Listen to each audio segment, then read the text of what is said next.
Shalom Bapak Ibu yang terkasih dalam Tuhan Yesus Kristus. Hari ini Senin tanggal 28 Agustus tahun 2023, saya Pendeta Yupri akan mengajak kita bersama-sama membaca dan merenungkan sabda firman Tuhan sebelum kita memulai akan aktivitas dan kegiatan kita pada hari ini. Namun sebelum kita membaca dan merenungkan firman Tuhan, mari terlebih dahulu kita bersatu dalam doa. Kita memohon pimpinan Roh Kudus atas kita. Mari kita berdoa. Bapa yang kami panggil sembah dalam Tuhan Yesus, kami mengucap syukur dan berterima kasih karena pada saat ini diberikan kembali kepada kami kesempatan untuk membaca dan merenungkan akan sabda firman-Mu. Biarlah kiranya Engkau memimpin kami dalam kuasa Roh Kudus, agar kami dapat mengerti, memahami, serta melakukannya. Demikian juga Engkau urapi hamba-Mu pada saat ini, sehingga hamba-Mu dapat berkata-kata sesuai dan seturut dengan kehendak-Mu. Dalam nama Tuhan Yesus kami berdoa. Amin. Mari kita buka 1 Samuel pasal 7 ayat 2 sampai dengan yang ke-14. Di bawah perikop, orang Filistin terpukul kalah dekat Mispa, yang demikian bunyinya. Sejak saat tabut itu tinggal di Kiryat Yearim, berlalulah waktu yang cukup lama, yakni 20 tahun, dan seluruh kaum Israel mengeluh kepada Tuhan.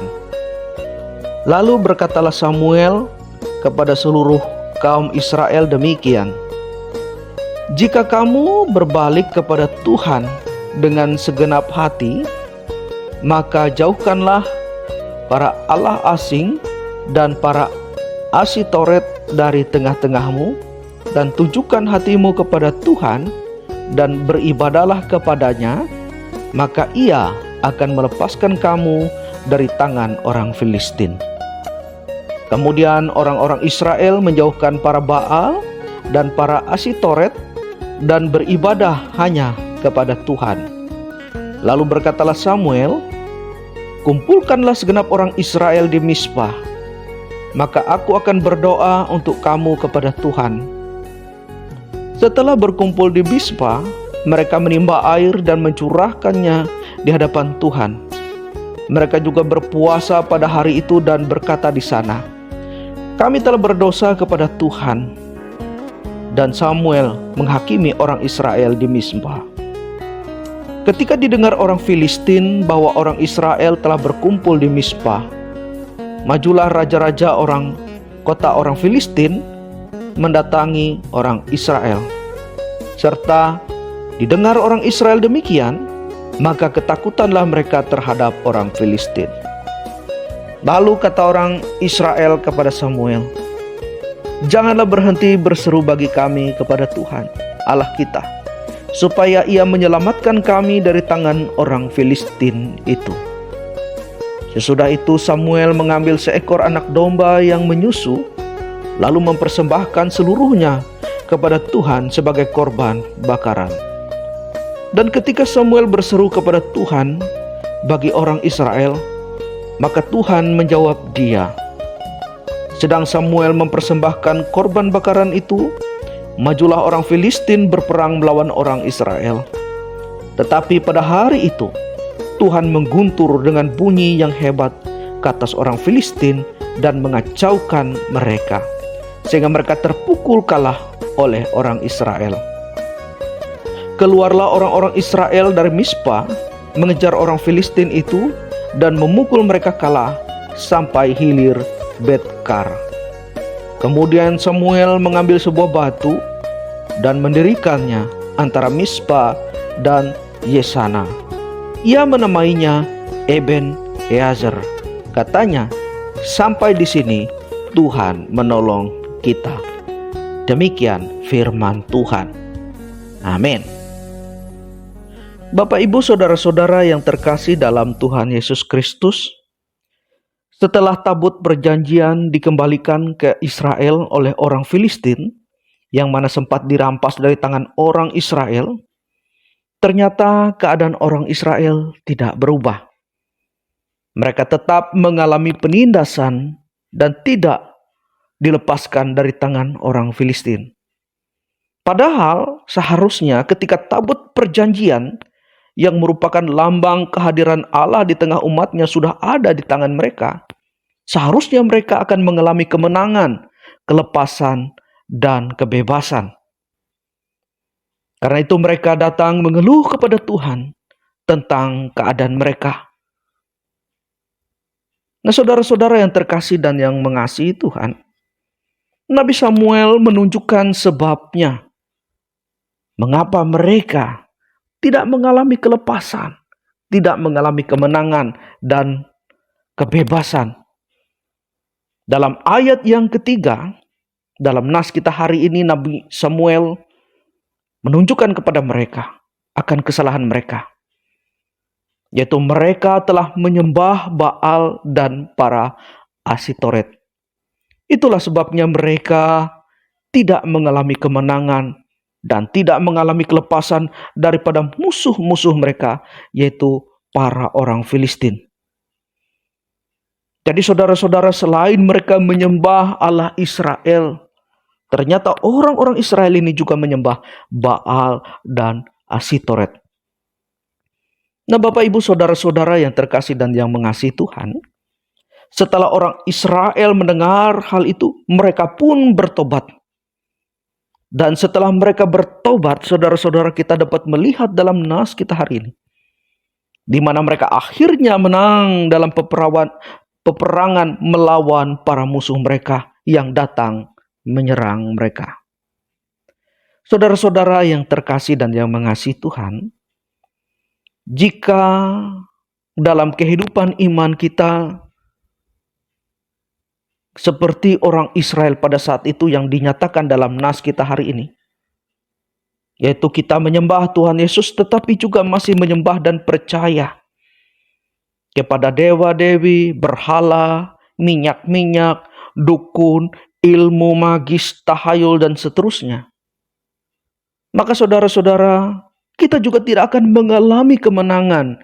Kita juga tidak akan mengalami kelepasan dari berbagai-bagai serangan, dari berbagai-bagai pergumulan, persoalan yang datang menerpa hidup dan kehidupan kita. Saudara yang terkasih dan yang mengasihi Tuhan, mungkin ada dari kita bertanya, mengapa hal ini terjadi dalam kehidupan kita? Padahal kita sudah beribadat kepada Tuhan. Kita sudah sering pergi ke gereja. Kita rajin juga mengikuti akan kegiatan-kegiatan kerohanian. Tapi mengapa hidup dan kehidupan kita tidak mengalami kemenangan seperti yang kita harapkan? Kita mengeluh atas itu semua. Nah, saudara-saudara yang terkasih dan yang mengasihi Tuhan, firman Tuhan hari ini menjelaskan kepada kita bahwa kita harus meninggalkan semua kehidupan lama kita secara total. Bertobat, tidak lagi menyembah berhala atau percaya tahayul, minyak, ilmu, dukun, dan sebagainya.